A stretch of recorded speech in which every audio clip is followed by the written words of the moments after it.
कभी दरबार में अकबर और बीरबल अकेले होते थे तो किसी न किसी बात पर बहस छिड़ जाती थी। एक दिन बादशाह अकबर बैंगन की सब्जी की खूब तारीफ कर रहे थे। बीरबल भी बादशाह की हाँ में हाँ मिला रहे थे। इतना ही नहीं, वह अपनी तरफ से भी दो चार वाक्य बैंगन की तारीफ में कह देते थे। अचानक बादशाह अकबर के दिल में आया कि देखे बीरबल अपनी बात को कहाँ तक निभाते हैं। यह सोचकर बादशाह बीरबल के सामने बैंगन की बुराई करने लगे। बीरबल भी उनकी हाँ में हाँ मिलाने लगे कि बैंगन खाने से शारीरिक बीमारियां हो जाती हैं इत्यादि। बीरबल की बात सुनकर बादशाह अकबर हैरान हो गए और बोले, बीरबल, तुम्हारी इस बात का यकीन नहीं किया जा सकता। कभी तुम बैंगन की तारीफ करते हो और कभी बुराई करते हो। जब हमने इसकी तारीफ की तो तुमने भी इसकी तारीफ की और जब हमने इसकी बुराई की तो तुमने भी इसकी बुराई की। आखिर ऐसा क्यों? बीरबल ने नर्म लहजे में कहा, बादशाह सलामत, मैं तो आपका नौकर हूँ, बैंगन का नौकर नहीं। एक दिन बादशाह अकबर घोड़े पर बैठकर शाही बाग में घूमने गए। साथ में बीरबल भी था। चारों ओर हरे भरे वृक्ष और हरी हरी घास देखकर अकबर को बहुत आनंद आया। उन्हें लगा कि बगीचे में सैर करने के लिए तो घोड़ा भी हरे रंग का ही होना चाहिए। उन्होंने बीरबल से कहा, बीरबल, मुझे हरे रंग का घोड़ा चाहिए। तुम मुझे 7 दिन में हरे रंग का घोड़ा ला दो।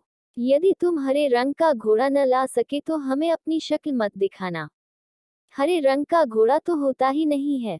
अकबर और बीरबल दोनों को यह मालूम था, लेकिन अकबर को तो बीरबल की परीक्षा लेनी थी। दरअसल इस प्रकार के अटपटे सवाल करके वे चाहते थे कि बीरबल अपनी हार स्वीकार कर लें और कहें कि जहां पनाह मैं हार गया, मगर बीरबल भी अपने जैसे एक ही थे।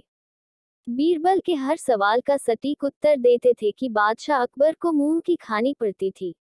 बीरबल हरे रंग के छोड़ की खोज के बहाने 7 दिन तक इधर उधर घूमते रहे। 8वें दिन वे दरबार में हाजिर हुए और बादशाह से बोले, जहां पनाह, मुझे हरे रंग का घोड़ा मिल गया है।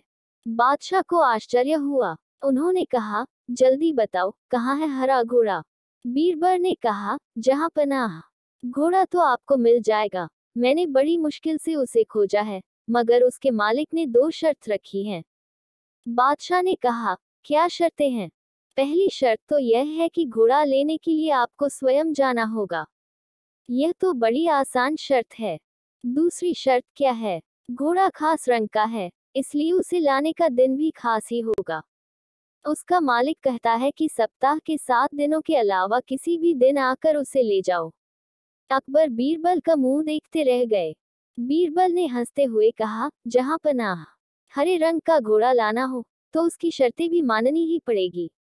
अकबर खिलखिलाकर हंस पड़े। बीरबल की चतुराई से वह खुश हुए। समझ गए कि बीरबल को मूर्ख बनाना सरल नहीं है। बादशाह अकबर एक सुबह उठते ही अपनी दाढ़ी खुजलाते हुए बोले, अरे कोई है। तुरंत एक सेवक हाजिर हुआ। उसे देखते ही बादशाह बोले, जाओ, जल्दी बुलाकर लाओ, फौरन हाजिर करो। सेवक की समझ में कुछ नहीं आया कि किसे बुलाकर लाए, किसे हाजिर करें।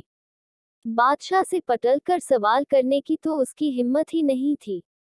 उस सेवक ने यह बात दूसरे सेवक को बताई, दूसरे ने तीसरे को और तीसरे ने चौथे को।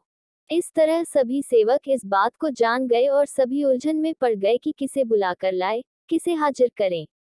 बीरबल सुबह घूमने निकले थे।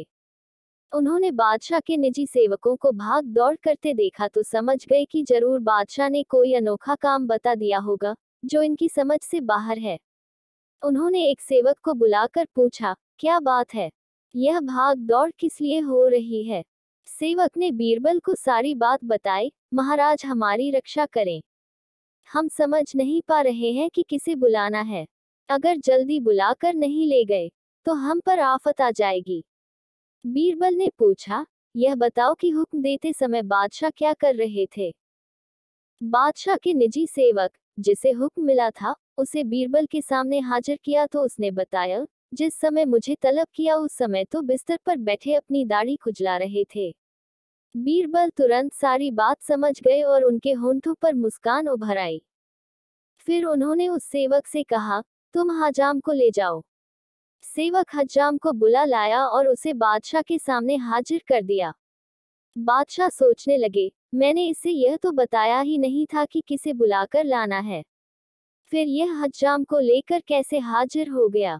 बादशाह ने सेवक से पूछा, सच बताओ, हज्जाम को तुम अपने मन से ले आए हो या किसी ने उसे ले आने का सुझाव दिया था।